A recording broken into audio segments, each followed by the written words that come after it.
maka disebut dengan Toha. Toha itu siapa? Toha itu Rasul. Awal pertama kali diislamkan Sayyidina Umar bin Khattab itu karena ketika putrinya membaca surat Toha.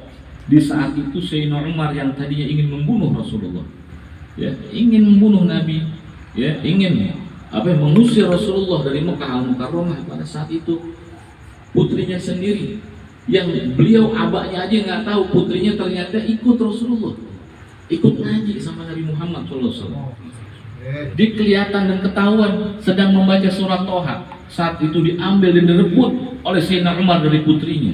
Saat itu putrinya menahan, jangan wahai ayah. Kenapa? Aku ini ayahmu. Apa kata putrinya? Engkau ini belum suci wahai ayahku. Walaupun engkau orang tuaku, tetap ajaran Nabi Muhammad SAW, siapapun orangnya, walaupun dihormati umurnya, walaupun dia orang tua kandung, tapi dia belum kenal dengan ajaran suci Rasulullah, maka Quran apapun daripada kitab suci tidak akan boleh untuk disentuhnya. Maka dalam Al-Quran disebut, ya, tanzilun min rabbil alamin. Al-Quran itu turun dari Allah Subhanahu wa Ta'ala, dan kita juga harus memegang Al-Quran dengan mutahharun, dengan suci. Nggak boleh kita megang Al-Quran dalam keadaan kita nggak berwudu, minimal kita berwudu, ya. Kemudian pada saat itu diambil, dipaksa, sampailah Sayyidina Umar bin Khattab melihat dan dibaca surat Toha. Kemudian di situ Sayyidina Umar bertanya kepada putrinya, apa ini kalimat Toha? Ternyata Toha adalah bintang yang berpijar, yaitu Rasulullah. Di setiap ayat-ayat yang kita baca dalam Al-Quran itu memiliki makna.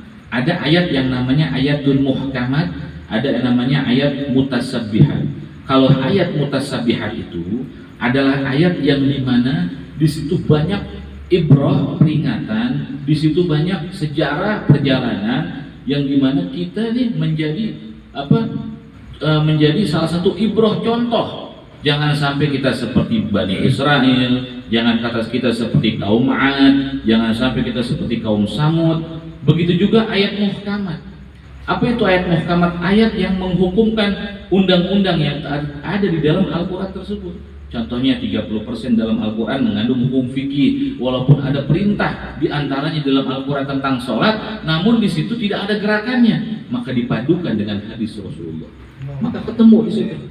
Kita kalau mau mencari tentang gerak-gerik sholat, nggak bakal ketemu di Al-Quran. Paling di situ ada perintah, aqimis sholat, dirikan sholat. Sallu kama ra'aitumuni usolli. Sholatlah kamu sebagaimana aku sholat. Di mana gerakannya? Terdapat dalam ucapan suci Nabi Muhammad SAW. Maka kita ambil, maka kita diperintahkan oleh Rasul untuk memegang yang dua. Sebagaimana sabda beliau dalam hadis yang sahih, taraktu fikum amrayn. Tidaklah aku tinggalkan dua perkara, la tamassaktum bihi abada. Kalian tidak akan tersesat untuk selamanya. Kalau kita memegang dua perkara ini, kata Nabi, tidak akan tersesat untuk selamanya. Apa di antaranya? Kitabullah, Al-Quran, dan sunnah atau hadis atau itrati alil baitin Nabi sallallahu alaihi wa alihi wasallam. Maka ketika itu menangis Sayyidina Umar ketika lihat surat Toha, menangis nih. Ternyata sifat di dalam surat Toha itu ujian dari Allah untuk Sayyidina Muhammad Rasulullah. Kaget Sayyidina Umar. Yang dibicarakan oleh kaum jahiliyah, yang dibicarakan oleh kaum Quraisy, yang dibicarakan oleh mereka Abu Jahal, Abu Lahab tentang keburukan Rasulullah, ternyata beda, jauh lebih indah sifat-sifat Nabi Muhammad SAW. Saat itu Sayyidina Umar langsung mengambil pedangnya, ya, langsung diikat di pinggangnya, langsung dia pergi, dia menuju ingin bertemu dengan Nabi kita Muhammad SAW. Saat itu Rasulullah bersama Sayyidina Ali bin Abi Thalib bersama sahabat yang lainnya. Saat itu larinya Sayyidina Umar bin Khattab, ya, sampai tidak terlihat kecepatan daripada larinya, sampai Sayyidina Umar sudah berada dan tiba di depan pintu rumah baginda Nabi Muhammad. Saat itu apa yang terjadi, hadirin? Saat itu Sayyidina Ali bilang, ya Rasulullah, aku biarin di belakang pintu ketika Sayyidina Umar bin Khattab masuk, dia menikahmu, aku akan tikam dia kembali di belakang.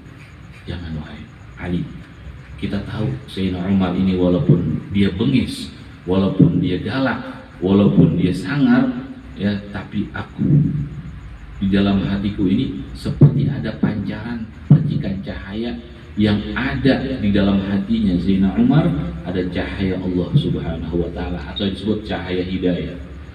Baik ya Rasulullah, tapi aku tetap di belakang pintu. Akhirnya ketika Sayyidina Umar masuk, didobrak oleh Sayyidina Umar pintunya, kemudian disitu dilihat Rasulullah dalam keadaan duduk, disamperin sama Sayyidina Umar bin Khattab. Apa yang terjadi hadirin? Saat itu Sayyidina Umar bin Khattab dalam keadaan berdiri menyampari Rasulullah, mendekati Rasulullah, sampai saat itu Sayyidina Umar menjatuhkan lututnya di hadapan Nabi kita Muhammad. Bayangin para hadirin, tukang pembunuh. Ini sahabat awalnya nggak benar. Semua sahabat awalnya nggak benar, jadi benar karena dekat sama Nabi Muhammad. Jadi nggak boleh kita putus asa. Aku orang nggak benar gitu. Enggak. Kita nggak diajarin sama Nabi begitu. Bahkan Allah Ta'ala nyatakan dalam Al-Quran, kul yastawi liya'lamun ma la ya'lamun, atau kul ya ibadilladzi asyrafu ala anfusihim la taqnatu min rahmatillah innallaha yaghfiru dzunuba jami'a. Kita dikatakan adalah hamba yang sebaik-baiknya umat. Udah hambanya Allah, udah sebaik-baiknya umat Nabi Muhammad, dan kita dikasih sama Allah dispensasi keringanan waktu sebelum ajal, yaitu ada ruang untuk bertobat. Dan Allah Ta'ala memerintahkan kepada kita untuk jangan sekali-kali kita lari dari Allah. Ya, memang banyak orang yang lari dari Allah, lari dari hidayah, lari dari sholatnya, lari dari majelis. Itu hal yang wajar, tapi jangan sampai Allah lari dari kita. Kalau Allah lari dari kita, binasa kita, nggak bisa dapat keberkahan, nggak bisa dapat kenikmatan, nggak bisa dapat barokah dan lain sebagainya. Maka kita dianjurkan ya oleh Allah untuk selalu menanamkan keistiqomahan kita. Kita patenkan hati kita, kita niatkan hati kita untuk kita selalu istiqomah, duduk menyimak, mendengarkan ilmu-ilmu yang bermanfaat yang diucapkan dari hadis Rasulullah SAW. Kita duduk malam hari ini aja udah luar biasa gitu. Ya, orang yang duduk hadir di majlis taklim itu ya pahalanya seperti orang yang sholat sunnah 1000 rakaat. Apa mampu kita 1000 rakaat sholat sunnah? Ya, orang yang datang ke majlis taklim ya itu pahalanya seperti orang yang sholat sunnah 1000 rakaat. Kemudian ada lagi orang yang duduk di majlis taklim bersama para ulama, bersama orang-orang fuqaha, itu duduknya aja pahalanya dihitung seperti orang yang mengantar jenazah 1000 jenazah. Bayangin kalau dalam Al-Quran aja yang nganterin jenazah satu aja pahalanya gunung Uhud. Ini 1000 jenazah, udah luber pahala kita nih pada malam hari ini. Allah ampunin dosa-dosa kita semuanya pada malam hari ini. Maka kita kudu bahagia dengan maulid Nabi yang tadi dibaca. Kita kudu bahagia, jangan kita sedih. Walaupun gak punya duit, walaupun banyak pikiran, walaupun banyak masalah, kalau bisa kita sandarkan hal tersebut dengan kita berdoa kepada Allah. Sisanya kita ikhtiar. Wa idza azamta fatawakkal 'ala Allah. Kalau kita udah berazam, kita udah ikhtiar, belum datang juga, tawakal udah mau. Nah kita sakit, kita ikhtiar kemana aja berobat. Ya, kita belum punya kerjaan, kita cari kerjaan kemana aja yang kita dapetin yang baik. Asalkan kerjaan tersebut jangan sampai menghalang-halangi kita untuk beribadah kepada Allah Subhanahu wa Ta'ala. Kemudian kita dilarang untuk putus asa. Fa inna Allah yaghfiru dzunuba jami'an. Karena Allah ini yang Maha mengampuni setiap dosa-dosa hambanya. Jadi nggak ada manusia satupun yang berhak mengampuni dosa, terkecuali dialah Allah Subhanahu wa Ta'ala. Nih kita nggak tahu nih, dosa semana ukurannya, dosa yang lain juga semana ukurannya. Tapi semuanya itu berkat silaturahim, berkat kita membuat majelis ini, Allah Ta'ala ampunin semua dosa kita. Sampai-sampai disebut ya orang yang hadir di majelis ta'lim, orang yang belajar menuntut ilmu menjalankan ibadah fardu ain. Ini kita nih sekarang lagi dalam keadaan menjalankan fardu ain nih, sesuatu hal yang sifatnya wajib. Karena thalabul ilmi fardhatun ala kulli muslim. Karena orang yang menuntut ilmu itu wajib bagi setiap muslim, bahkan muslimat pun wajib.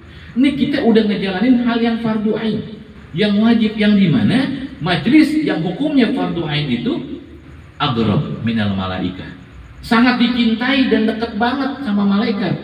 Kita duduk pada malam hari ini, ketika kita terbesit hati kita ingin sesuatu hal yang belum tersampaikan, maka malaikat deketin kita untuk mengambil satu hajat kita yang ada dalam hati kita untuk disampaikan kepada Allah berkat pangkat Nabi Muhammad SAW. Alhamdulillah, inilah salah satu daripada Majlis Nur Toha. Jadi cerita sedikit para jamaah, dari tahun 2007 sampai sekarang nih, ini generasi ke-8 nih. Ini Majlis generasi ke-8. Generasi pertama udah pada berangkat semua. Udah pada ada yang udah nikah, ada yang taklim, kemudian mondok keluar, safar ke Tarim, ke Hadramut, ke Mekah dan sebagainya. Ya nih kita generasi yang sekarang ini mudah-mudahan aja salah satu daripada teman-teman kita atau siapa atau semuanya deh, ada yang Allah angkat derajatnya. Amin. Allah kayain biar bisa terbangun lebih gede lagi nih majlis taklim. Amin. Biar nanti 12 Rabiul Awal kita bisa bikin kado hadiah Maulid Nabi kita Muhammad SAW. Amin. Kan ajib tuh. Ya, kita bikin Maulid Nabi di sini. Enggak usah kita mengharapkan banyaknya orang, ya. Enggak usah kita memikirkan sesuatu hal yang sifatnya memang kita nggak bisa kita nggak bisa pegang. Yang penting intinya seadanya. Kalau ada, udah kita jalanin. Ya, ada jalanin. Ya, jangan pakai segala kita paksain. Sesuatu hal yang sifatnya memaksakan itu mudarat para jemaah. Terkecuali kita punya hal yang sifatnya berlebihan atau kelebihan harta, nggak apa-apa ya kita sumbangin, kita panggil siapa, ya ulama lagi siapa, habaib kita undang lagi siapa, gitu untuk kita sinari majelis kita agar dikenal oleh Rasulullah SAW. Hadirin yang dimuliakan Allah Subhanahu Wa Taala, telah resmi majelis ini, Majelis Nur Toha, ya pada malam Sabtu, ya. Insyaallah musalsalatun asaniduhu akhdihim, kata Imam Haddad. Musalsalatun asaniduhum akhdihim wa khairu mahmudin wa ashrafihim hammadi abun yatalaqqa an abihi wa hakadha fayalaka kiramin wa ajdadi. Nih kita nih kan banyak yang nggak tahu nih, ya duduk aja di majelis taklim, tapi ahsan lebih bagus ya seperti itu aja dah. Kita nggak usah rubah sifat kita, sikap kita seperti apa adanya yang begini udah. Karena sebab kenapa ini majelis mulia? Sebab majelis mulia dinilai dari apa? Bersambungnya majelis ini dari namanya, dari guru sampai ke Nabi Muhammad SAW. Jadi ilmu yang diberikan oleh guru itu sambung kepada gurunya, gurunya nyambung kepada gurunya, atau yang disebut dengan musalsal zahabiyah atau mata rantai yang terbuat dari emas. Ya, jadi apabila mata rantai tersebut bergelombang dari bawah, maka gelombangnya sampai kepada Nabi Muhammad SAW. Maka kita jaga dengan baik ini majelis taklim, kita makmurkan majelis taklim, kita istiqomahkan majelis taklim, dan Al-Fakir tidak berpanjang kalam. Intinya saya sangat bahagia dengan adanya perkumpulan seperti ini, karena ini salah satu obat yang paling manjur buat ngusir bala. Salah satunya nih, kita nggak usah mikirin problem-problem atau muskilah, masalah-masalah yang ada di luar sana. Yang penting kita nyari di mana ketenangan hati kita. Bagaimana kita bisa dekat dengan Allah, bagaimana kita bisa dekat dengan Rasulullah. Karena ujung dari kehidupan kita nggak jauh, kita bakal menghadapi kematian. Kullu nafsin za'iqatul maut wa idza tuwaffawna ujurakum yaumal qiyamah. Semua bakalan mati, ane meninggal, antum meninggal dunia. Semua bakal kembali kepada Allah Subhanahu wa taala. Lantas apa yang kita bawa? Ketika Nabi Muhammad SAW berjumpa dengan kita, ketika kita tanya, apakah kamu kenal dengan aku? Dengan kita sering baca maulid, sering baca salawat sama Nabi, sering duduk di majlis taklim, itu yang menghidupkan iman kita, dan iman kita lah adalah yang bisa menjawab bahwasanya ketika Nabi bertanya siapa aku, maka imanlah yang bisa menjawab kamu adalah Muhammad Rasulullah. Jadi kalau kita hafalin sekarang nama Nabi Muhammad, hafal sih hafal, tapi ntar kalau di negeri akhirat beda. Negeri akhirat itu yang dijawab adalah iman, yang jawab adalah hati. Maka dulu surat Yasin udah jelas tuh, di dalam surat Yasin, al-yauma nakhtimu ala afwahihim wa tukallimuna aydihim wa tashhadu arjuluhum bima kanu yaksibun. Tangan kita dipensiunin semuanya, mulut kita dipensiunin semuanya, di-stop, kaki di-stop semuanya. Ditanya apa? Isi hati kita yang terdalam. Kalau ada setitik cinta kita kepada Allah dan Rasulullah, kita selamat dunia kita, selamat akhirat kita. Mudah-mudahan kita termasuk orang yang selamat iman kita semua. Allah jaga iman dan Islam kita semua. Orang tua kita doain panjang umur sehat afiat. Mudah-mudahan semuanya diberkahi Allah Subhanahu wa taala. Allah pandang kita dengan pengampunannya Allah. Allah taala berikan kasih sayang rahmatnya kepada kita semuanya. Mudah-mudahan Allah Ta'ala jadikan perkumpulan kita perkumpulan yang senantiasa membawa kebahagiaan dunia dan akhirat. Ayo kita baca sama-sama. Ya Arhamar Rahimin, Arhamar Rahimin, Ya Arhamar Rahimin, Farrij 'alal muslimin, Ya Arhamar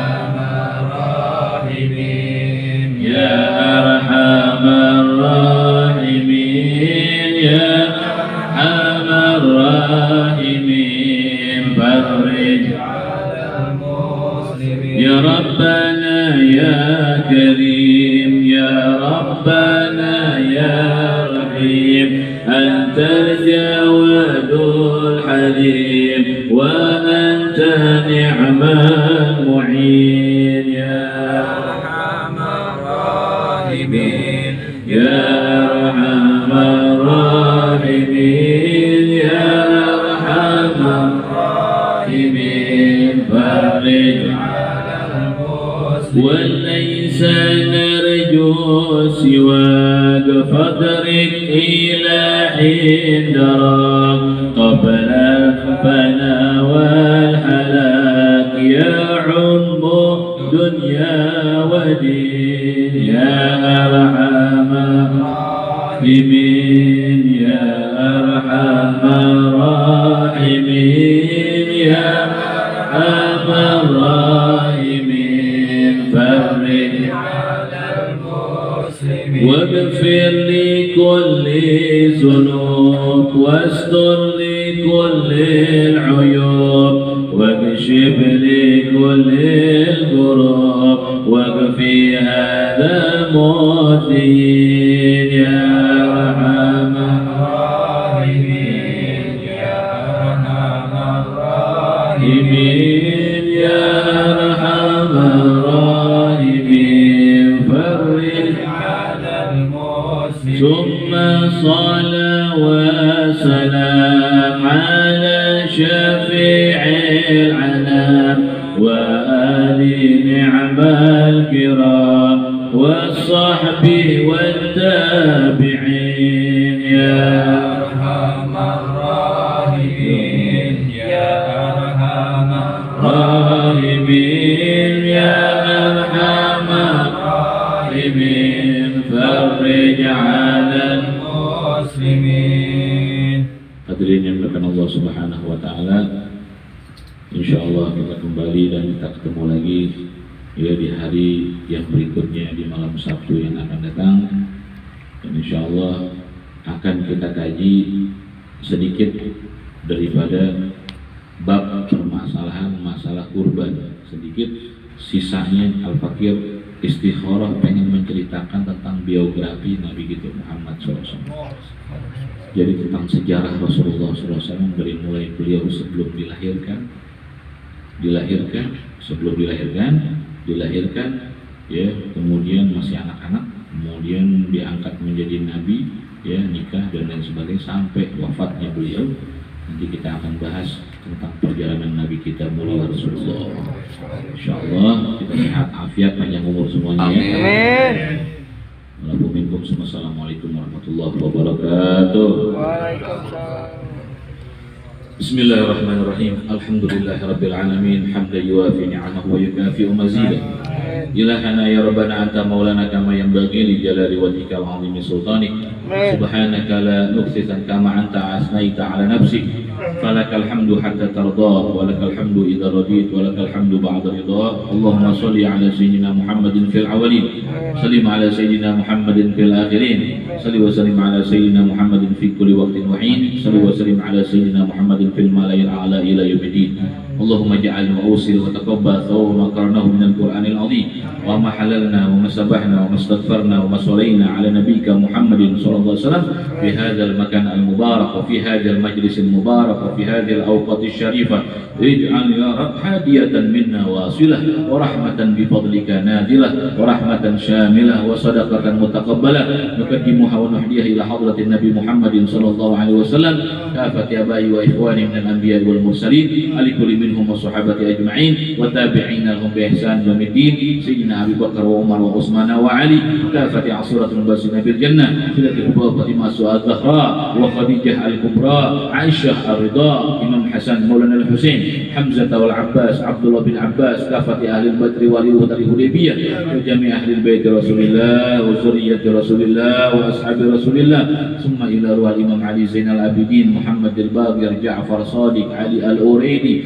Musa al-Kadhim Ali ar-Ridha Muhammad an-Nagib Isa an-Nagib Sayyidina Ubaidillah bin Ahmad bin Isa wa Sayyidina Faqih al-Muqaddam Muhammad ibn Ali Balawi Syekh Abu Bakar bin Salim Umar Abdul Rahman al-Attas Habib Abdullah ibn Ali al-Haddad thumma ila alamatud dunya Abdullah bin Abu Bakar al-Faqih wa kafati ibadillah salihin thumma ila sahibul maqam al-hadrat fi Jakarta wa fi Indonesia wa kafati habaib wa salihin wal qiyai wa ulama'il amilin summa ila ruh khususan majtama'u nabi sabahbi sebutin orang tua kita yang udah meninggal kami juga